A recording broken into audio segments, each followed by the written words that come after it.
Hi folks, thanks for checking out this latest video I'm putting out there.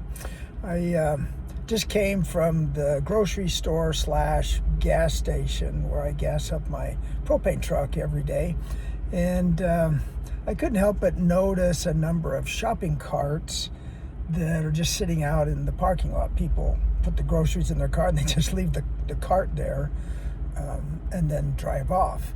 And so now you have the situation where the next person coming in can't pull into the slot next to it, or the cart drifts down the parking lot and runs into another car. And it caused me to reflect upon what's called the shopping cart theory. And I'm putting this out there for you to consider as a method of evaluating your approach to life.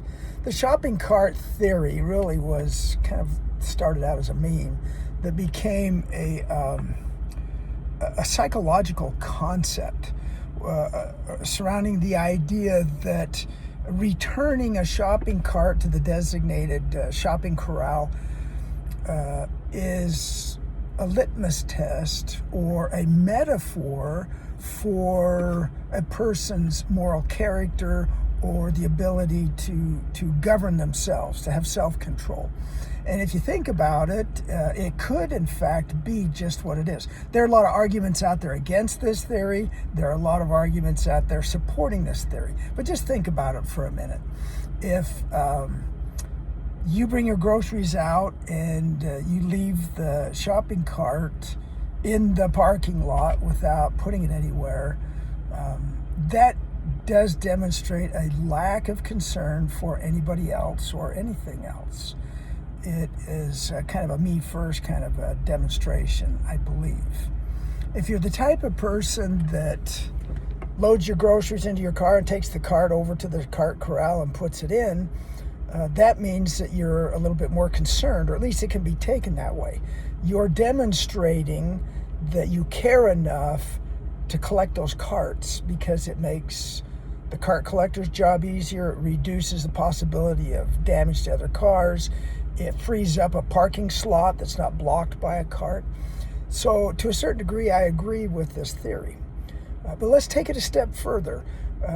I spent a lot of years as a manager at UPS, and so I have a major focus on productivity and making good use of time.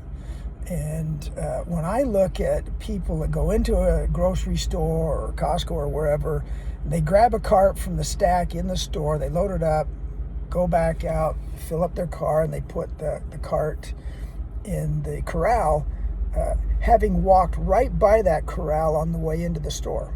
My question is, why didn't you grab a cart on the way in? If every other person would grab a cart on the way into the store, just think about how much labor that would save a grocery store employee. If you think about it, the grocery store doesn't really hire somebody to go gather carts. They have to cut somebody loose from an assignment to go gather carts. And so if you can free up that assignment, if you can keep that employee working inside the grocery store, you're helping the grocery store run a little bit more efficiently. Might not make a huge difference in pricing, but it does make a difference, and it does help the organization run a little bit more smoothly. At the same time, it does something for you. It helps you think about other people, other processes. It helps you think about being productive and having a concern, or if nothing else, giving a service to someone or something else. The importance of that is the biological response in your body. You may not be conscious of it, but when you help somebody, you feel better. And that's because your body, your mind is rewarding you with a shot of dopamine or other neurotransmitters that makes you feel good. You can feel good about yourself just by grabbing a cart and taking it with you into the store and then returning it to the corral on your way out. It's a small act, but it helps you feel better. The other thing is it burns a few calories. Not a lot, but it burns a few calories. In our national crisis of obesity and extreme overweight, we need to be looking for any opportunity to burn calories. We consume calorie-dense foods, and we live a lifestyle of convenience. I've said it before, I'll say it again. Convenience is the enemy of good health. Anytime you create a convenience, you are eliminating work, at least for the most part. Now, some conveniences are good. Some things help a lot. But others that reduce work simply by reducing work are bad for your health. You can go to the gym, you can exercise, you can burn as many calories as you want, and you'll still struggle to lose weight unless you create a lifestyle change that causes a calorie deficit at least a few days a week. And convenience erases calorie deficits. And so you should be looking at things you can do during the day to burn a few more calories. Returning a cart to the store instead of the corral, it takes you about 30 seconds longer to do that. But you get the benefit of the dopamine splash and the understanding that you have done something to help.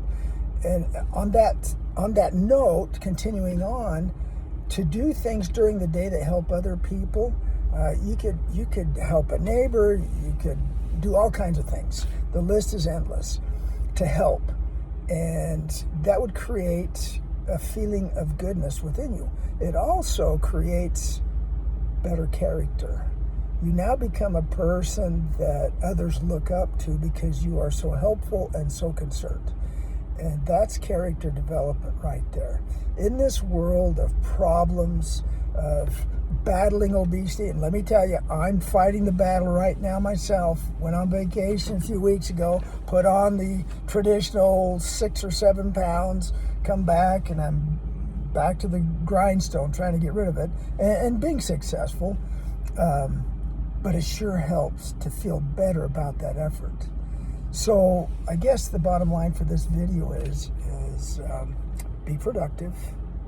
Don't be so convenience focused, but focus on helping other people. The calories you expend by doing small things throughout the day do more to burn fat than going to the gym for an hour or so. It really makes a difference.